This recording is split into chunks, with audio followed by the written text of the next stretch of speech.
Hola, vamos a continuar en este video con el parágrafo 210.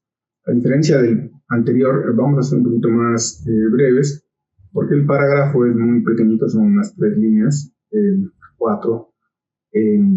Podríamos decir que la función del parágrafo 210 es explicarnos cuál va a ser la estructura de esta segunda parte de la sociedad civil, que a su vez es la segunda parte de la eticidad, que a su vez es la tercera parte ya en general de la obra.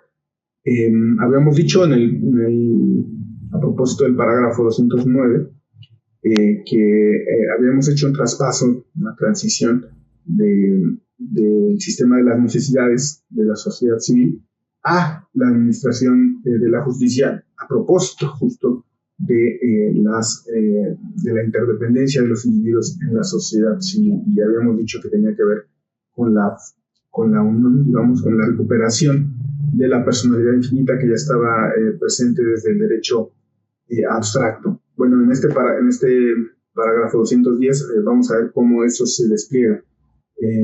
Es esa unión, digamos, de lo particular que se eleva a lo universal, que viene de la sociedad civil, que viene del sistema de necesidades, y ese lado universal que ya estaba presente desde la idea de personalidad infinita, ¿no? Leemos las 4 líneas y dice: la realidad efectiva, objetiva del derecho es, por una parte, la de ser para la conciencia, esto que decíamos, ¿no? Tiene el lado particular de que está presente el derecho, en el lado de la conciencia particular, de la conciencia individual.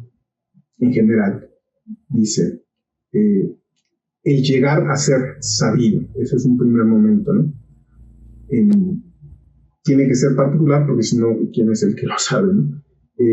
Por otra parte, en un segundo momento podríamos decir, la realidad efectiva, objetiva del derecho es la de tener el poder de la realidad efectiva, y por lo tanto el de ser válido, ¿no? No solamente que el particular lo quiera y que sepa que no solamente vale para él, sino para todos, que es universal, sino que tiene que tener realidad efectiva en el sentido de que tiene que valer, que tiene que haber agencia que la haga valer, que tenga jurisdicción para actuar sobre ese sistema de derecho, ¿no? Y por consiguiente, y ese sería el tercer momento, también el llegar a ser sabido como, ya no solamente como que lo quiere o que sabe que quiere ser universal en particular, sino como universalmente válido, ¿no? Y aquí podríamos decir que respecto a lo que nos referíamos al principio del parágrafo, que está anunciando con esos 3 momentos también las 3 subsecciones de esta parte llamada la administración de justicia. Si vemos el índice, contiene 3 apartados, 3 subapartados. El primero,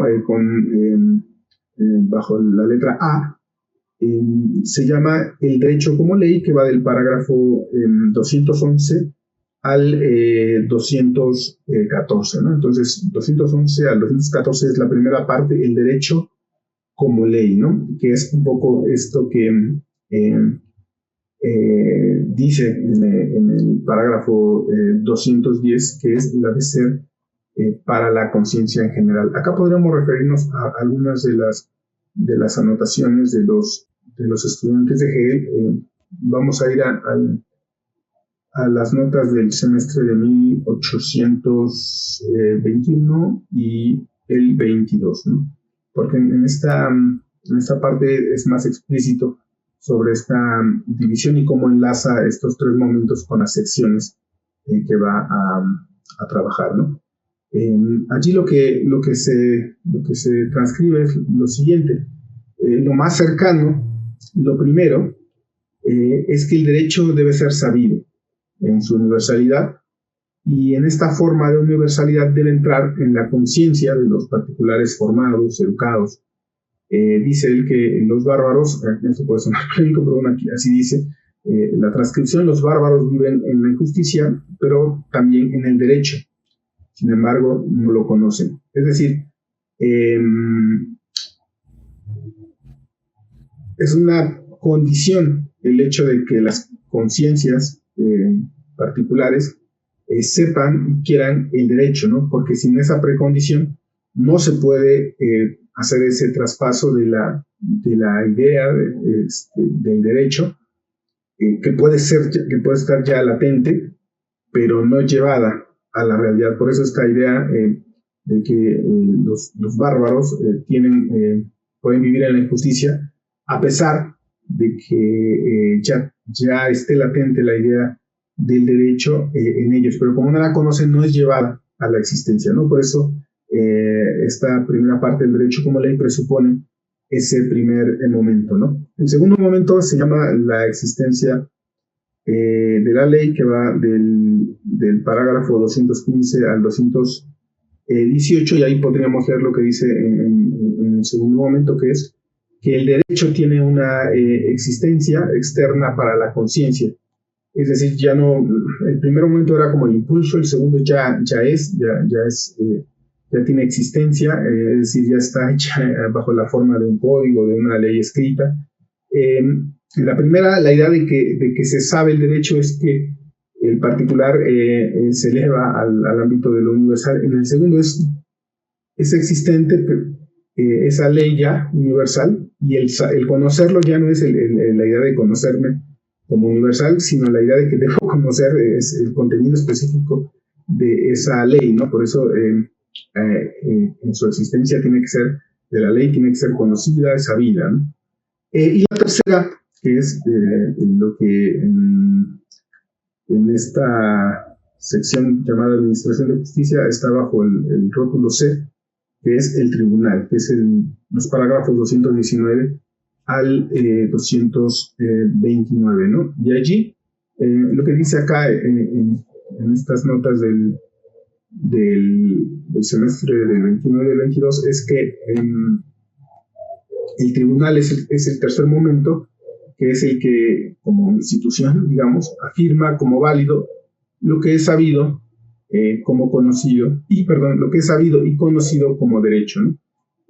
Que sería la forma en la que se realiza efectivamente la idea del derecho. Un poco en el parágrafo 209 vimos cuáles eran las razones, lo que fundamenta ese traspaso del sistema de las necesidades al sistema de la administración de justicia. Un poco lo que tenemos que ver en estos parágrafos es cómo ocurre cómo el derecho se vuelve concreto, se vuelve existente, ¿no? Pero no solamente como existente en el sentido histórico en el sentido de las cosas que ocurrieron, bueno, en tal año se hizo tal constitución, ¿no? Es importante eso, sino también de las condiciones históricas, en el sentido aquí del que hablamos en el parágrafo 209, en torno al parágrafo 209, ¿no? Concluye las notas de este parágrafo diciendo que estos tres momentos son los tres lados o las tres caras de la existencia del derecho, ¿no? Aquí solamente para añadir algo que ya no es, podríamos decir que excede tal vez el parágrafo 210, pero que vale la pena retomar un poco en torno al contenido del 209, es esta idea de cómo interviene lo histórico para esta transición, ¿no? Y me referiré también a estas notas prórroga del 22 y del 23, ¿no?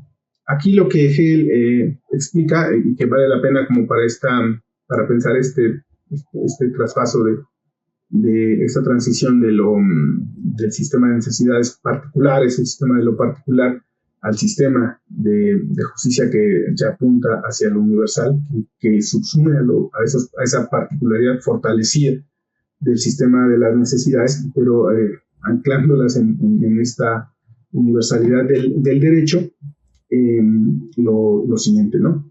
Dice allí Hegel, por un lado, es a través del sistema de la particularidad, el sistema de necesidades, que el derecho se hace necesario, en el sentido de una necesidad lógica, ¿no? De que se demuestra ser necesario, ¿no? no de la necesidad biológica, ¿no? Que también juega un papel importante, ¿no? Pero ahora lo vemos, ¿no? Bueno, se hace necesario en el sentido de necesidad lógica como protección de lo particular, ¿no? De la particularidad, ¿no? No basta con que haya una interdependencia, sino esa misma interdependencia va a introducir un montón de injusticias, un montón de desigualdades, que es lo que seguimos viviendo hoy, y por tanto se hace necesario que en ese sistema que eleva a lo particular, también se le ponga, se proteja a lo particular, porque de lo contrario, en el sistema de las necesidades en un momento o en diversos momentos aparece como una afirmación de lo particular, pero también aparece como en su propia lógica inherente, como aquello que destruye lo particular, ¿no? Podríamos llevarlo a los debates actuales, ¿no? Por supuesto que el mercado le da un derecho muy relevante al particular cuando lo saca de las relaciones de dominación de las formas económicas premodernas, pero también lo coloca en un lugar de absoluta precariedad, de destrucción, por lo tanto, de su propia particularidad, ¿no? No es que porque destruyó las formas de sujeción, de ataduras, de dominación premodernas, ya por eso estamos en el paraíso, el reino de la particularidad. También destruye con su propia lógica la particularidad. Por eso se hace necesario que se proteja esa particularidad mediante lo universal, ¿no? Bueno, dice Hegel allí, de ese modo el derecho viene al mundo, y agrega, y aquí lo dice más claro que en el parágrafo anterior, ¿no? En sí mismo proviene del concepto, es decir, la idea de que el derecho devenga universal, sea universal para proteger a lo particular y sea concreto, en realidad ya tiene su fundamento en el concepto, ¿no? Pero viene a la existencia porque es útil a las necesidades, ¿no? Ya no la necesidad lógica, sino las necesidades concretas del particular, ¿no? Porque tiene que comer, porque tiene que vestirse, etcétera, etcétera, ¿no? Esta utilidad es el fundamento externo de la existencia, que es algo que ya estaba presente en el parágrafo, en lo que comentábamos la vez pasada, ¿no? Pero esa necesidad no es el fundamento de acuerdo del concepto. Por lo tanto, un poco lo que está latente aquí es que hay dos fundamentos, ¿no? Uno interno a la idea del derecho, al derecho en su concepto, y otro es el fundamento existente, ¿no? El de los particulares realmente existentes que tienen necesidades y que buscan resolverlo, ¿no? Solo cuando se unen esos dos fundamentos, el de la idea del derecho y el de la necesidad concreta, es que se puede hacer realidad esta existencia del derecho universal, ¿no? Porque ley claramente hay antes de este momento histórico, pero no bajo la forma universal como la está pensando aquí Hegel, ¿no?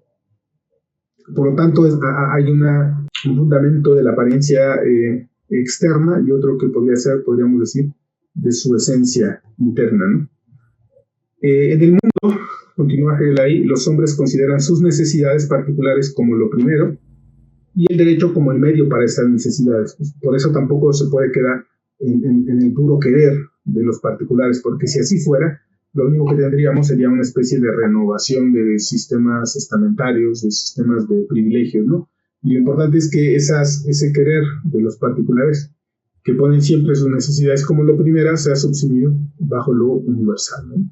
El sistema de necesidades es la esfera de lo particular y necesita del derecho para sí mismo a fin de existir, y lo saca de su ser mero concepto, de mera idealidad, y le da existencia. ¿Cómo le da existencia? Mediante estos tres, o cómo se lleva a cabo ese devenir de existencia bajo esas tres figuras que hemos nombrado en este parágrafo, ¿no? Y bueno, en el siguiente vamos a comenzar con la primera sección A, que se llama el derecho completo.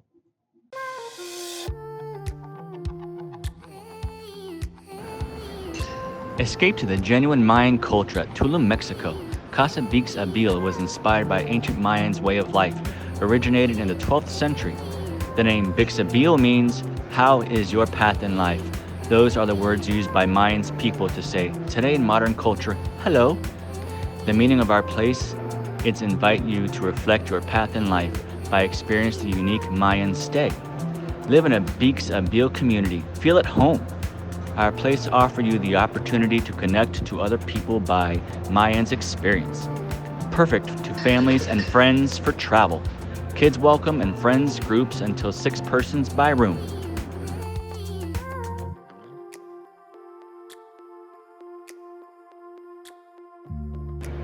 Enjoy our common amenities: community kitchen, breakfast area, rooftop bar, co-working area, restroom, free bikes, and a wonderful pool.